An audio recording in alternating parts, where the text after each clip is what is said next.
Hey, ladies and gents, it's Zem back again, and we are doing the iconic plane, the BF-110, or sometimes known as the ME-110.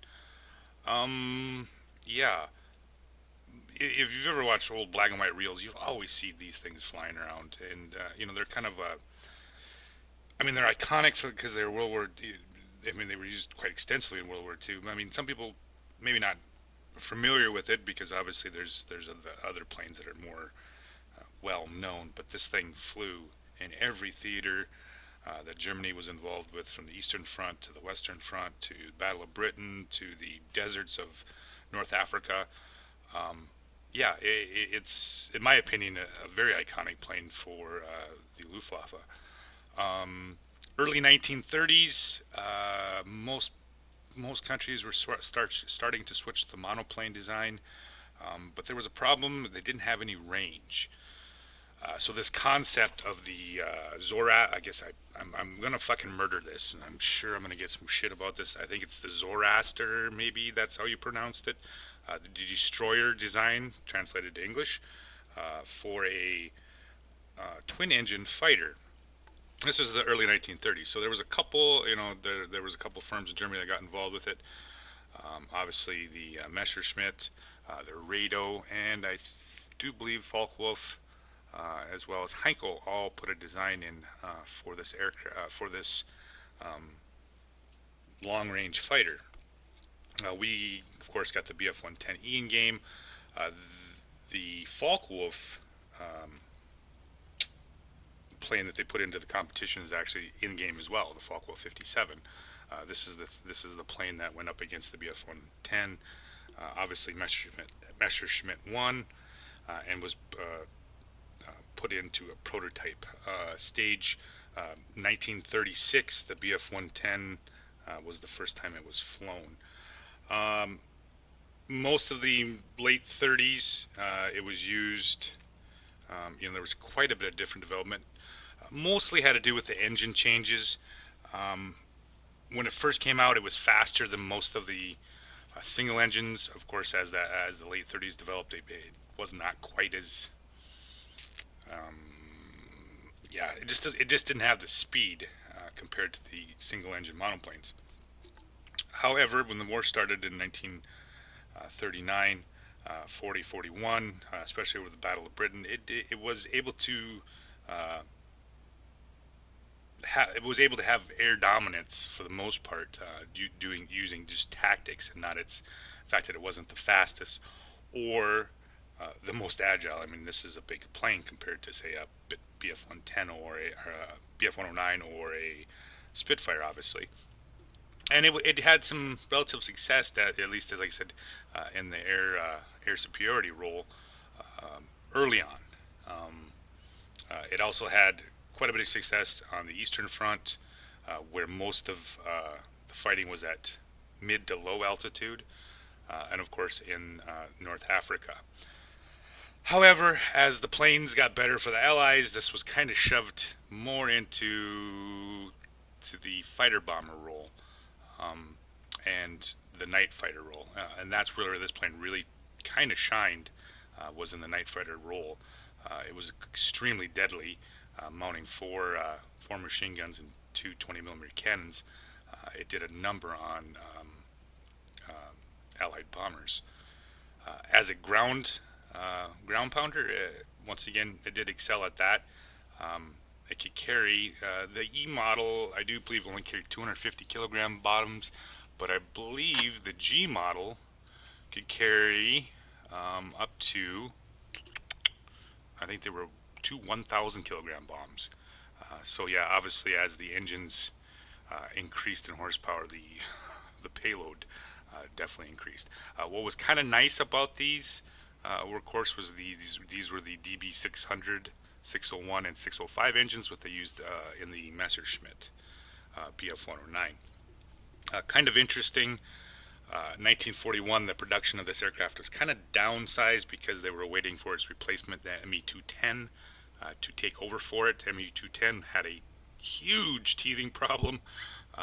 We covered that in the other video in the ME-265. They eventually ended up with the ME410, but all the way up to 1943, they were still producing these aircraft because ME210 was essentially canceled. Just a few were built. Of course, by then the ME410 was starting to come in service, 43, 44. But this thing soldiered on. This was a early 1930s design. First flew in 36. And was still flying at the end of the war. And I do believe the latest production numbers I could find was this thing was still being built in 1943. We have the E model at Tier 5. This was apparently a dog. They had added armor and weight to it. It was not well liked by the pilots. Because of its weight increase. The G model, which was considered by most of the pilots that were flying this to be the best of the best. I wish we would have had the G model in game, but we go from the BF-110 to, of course, the ME-410, so that kind of sucks. But yeah, the BF-110, very soldiered on, like I said, most of the war, no problem. Like I said, by the time 1944... 43, late 43, 44, when the Allies were starting to bomb Germany, it did have a fair amount of success, at least in the daylight rating, and of course at night it was deadly, until the Americans changed their tactics with the drop tanks and the P-51s, and that kind of stuff, and then this plane kind of started to suffer. And like I said, toward the end of the war, these weren't being used for air superiority. This was mostly just a night fighter-bomber type aircraft. So yeah, interesting history of this aircraft. I do believe there is only actually 3 of these that survived. 2 are in museums, and a third one is in Denmark. It was apparently put together from original parts that they scoured all over the world for, and I believe that one might be in flying condition. I would have to look though. So, what do we get in game? Well, we get the DB601 engine. Like I said, Daimler-Benz engines are, BF-109s, that kind of stuff. We get 4 7.92s forward firing and 2 20mm forward firing. This has got a lot of firepower facing forward. And you'll watch in the video, which I'm talking about, I still can't figure out why people think it's a good idea to take a fucking heavy fighter one-on-one. It has 1 7.92 turret in the rear. Not even a turret, I guess. It's just a poor dude sitting in the back with a machine gun. And of course, it does have the bomb set up. For some reason, when I got in game, this game you're going to watch, I don't have the bombs loaded. I don't know, for some reason. I normally carry the bombs just because the hap chance where I need to drop or take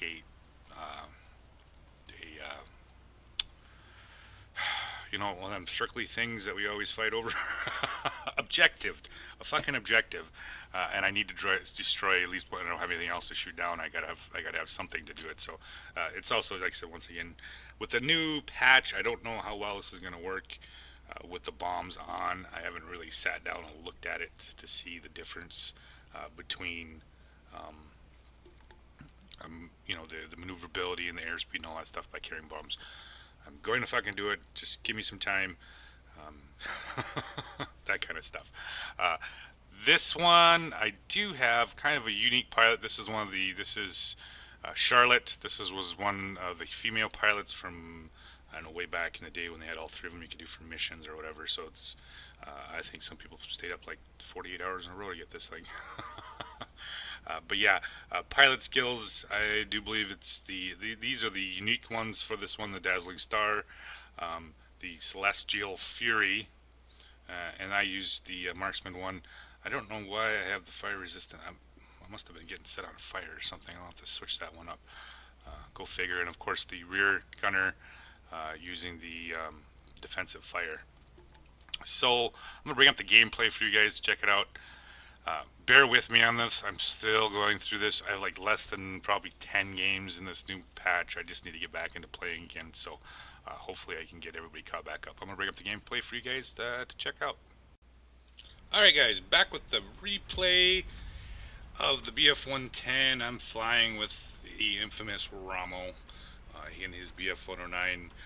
Cat has converted him to the BF-109 fan club. And he has it specialized. I'm just a scrub in a no specialized plane. So he decides he's going to go center, and I'm going to go to the garrison, start picking up some altitude. Heavy fighter, start at the top, work your way down.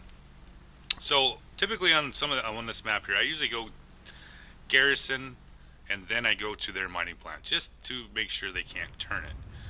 So you're going to see me here drop down. I'm going to pick up some of the fighters here, and see if we can get this thing flipped as fast as I can. Pick up the boomerang. Oh, there we go. Put some nice shells into him. Puts a good pass into him. Finish him off. Keep my airspeed up. Round we go. Let's see here if we can pick up one more fighter here before they flip the objective. Finds the bullfighter going up. Put some shells into him. Oh, come on, baby. Round we go. Almost got him. Finish him off. Flip the objective. And now I'm going to start over toward their enemy mining facility, because there's going to be at least one, maybe two planes over here.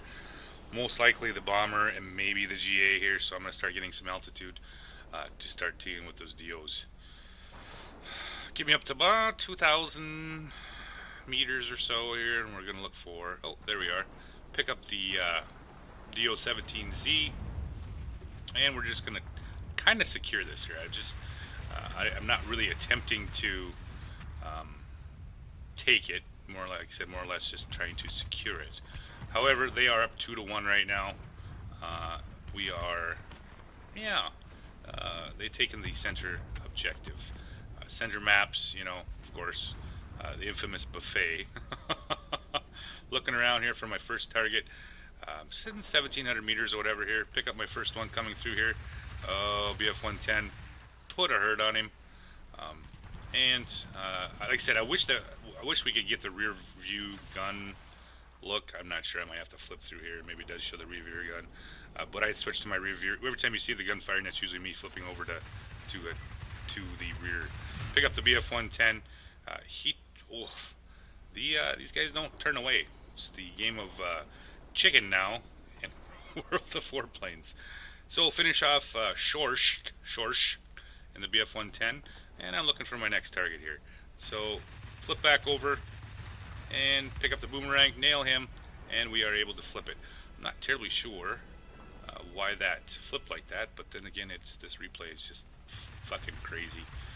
Pick up the Spitfire 1A, put a ton of lead into him. I'm a little low right now at 1,600 meters, so I'm just going to start boosting. Rear guns firing. Yeah, there we go, 2,000 meters. And now I'm kind of in a little bit better position here to flip over and drop on whatever's down here. This is the problem with chasing heavy fighters into a climb or an energy fighter. If you don't have the altitude, you're fucked. Because, shit like that happens all the time. So, stand about the 1,600 meters because there's not a whole lot of things up this high right now. So, I'm just kind of waiting around here. P-36, you learn the hard way. You just don't take a heavy fighter on head-to-head. So, pick up the I-17. And we got a few planes coming here, and at one point or another, I kind of stroll a little too far over here to the, pick up the Spitfire again, into the spawn area, unfortunately. Pick up the Bristol going through here, forward, put a good round into him here, and now I'm kind of looking for an exit here, because I've seen a bunch of red planes behind me. Not so good here. So I'm going to start boosting up, climbing a little bit. But luckily Rommel's all over that Bristol. Flip up and over. Let's see here if we can pick up. There we go. Pick up the heavy fighter going up. What do we got here? BF-110B. Almost get all of him. Not quite. Going to the vertical. Get up to my 2,000 meters or so. Pull back down. Oh, something's up here with me. What's down here? Oh, never mind. We're going to drop down on the F2A. We're going to make a pass through him, nail him, keep the speed up, start climbing back up. This is the bread and butter of the heavy fighter. Make the pass, turn over, flip over, and then come back down to find your next victim. Maybe that's a better word for it. Pick up the bow fighter and Dion. Starts putting some good shells into him. However, he does have a few more rounds than I do, or a few more guns than I do. And he is quite a bit more maneuverable. So around we go. I don't know if I'm going to be able to get around on him fast enough. No, not really. Oh, no. Drop down here. See if I can pick up one more ground target before he nails me. There we go. Put some shells into the Bristol, and I'm kind of on the run here because the bullfighter is on my tail. Oh, that sucks. However, we do have the center airfield, so it is time to enjoy the strategic value of that. Come back in. I'm going to be at altitude, and I'll be full health. Rommel is just dancing, if you saw that. Come back over, flip over, and pulled myself back into a really nice position right here. I got a great spawn. There was a bunch of planes right out in front of me. Pull over on here, pick up the P-36 coming through, pick up the heavy fighter. Oh, bye-bye Herman. Pick him up, and I get me the F4F in the same pass. Kind of, maybe. Nope. But we're going to turn around. We'll go into the rear gunner view and put some shells into him. Up we go. Rommel just got dead from the Spitfire 1A. And we're sitting at 3-1 right now. The mining facility is doing a pretty nice job of racking up the score here. So I'm about 14,000 right now. And picked up the rear cover. Sitting at 15,180. And now they've turned the center one back, the center objective, unfortunately. And now we are 2-2 right now. But like I said, with the mining facility, we're gaining quite a bit here. I get kind of focused on this part here, and I should have been paying attention to the mining facility, but I didn't. Pick up the Bristol, pick up the BF-110, make a pass through, turn to the rear cover here, puts a little more damage into them, keep my speed up, and we're going to do the old vertical up and over, see if we can make another pass at these guys. Flip open over, pick up the Bristol 161, I'm sorry, the BF-110, nails him, knock him out. Since squall lines up, a dead plane's always good. And now I'm going to, like I said, we're going to get on the run here, and we're going to try to get away as much as we can. The Bristol doesn't have much of a chance of catching me anyway. That's the great thing about heavy fighters. So, squall lines up, every dead plane helps. Pick up the AR-197, Dietrich, and nail him, and back over we go. It would be nice to get the center objective now that they've actually picked up the mining facility. However, like I said, with our mining facility has been running for quite a bit of time now, so we do have a pretty good lead here. Pick up the P-36. He's a player. We'll see if we can knock him out. Knocked him out. Ooh. And there is a ton of red here. So we're going to try to get on the move here, using that rear gunner as much as I can, and try to keep these fighters off me, at least until I get a little bit of distance here before I can flip over here. Here comes the bullfighter, boosting. Dion is all over my shit because he likes me a lot. Squall lines up. Alright, Dion. Can't quite get him, but I do have my buddy Rommel. Puts a few rounds into him from the rear, and he has actually lost interest in me. Surprise, surprise, because these fucking guys don't usually do that. So, starting firing from a long range here, trying to pick him up here. We're almost to the finish, sitting at about 18,000 personal points. Let's see if I can pick him up. No, I can't quite turn. Oh, ho, ho. So close, so close. Like I said, just about finished. Finally get some more rounds into him. Not doing a good job here of the gunnery. But that's alright. Move on through. Pick up a little bit more room for me to work with. Dion had dropped down below, so yeah. Now it's just a matter of see if I can get out ahead of him and stay alive. But we picked up the victory, some medals, and 19,000 further personal points. So not a bad game, the BF-110. Like I said, it's a heavy. Stay up high, work your way down.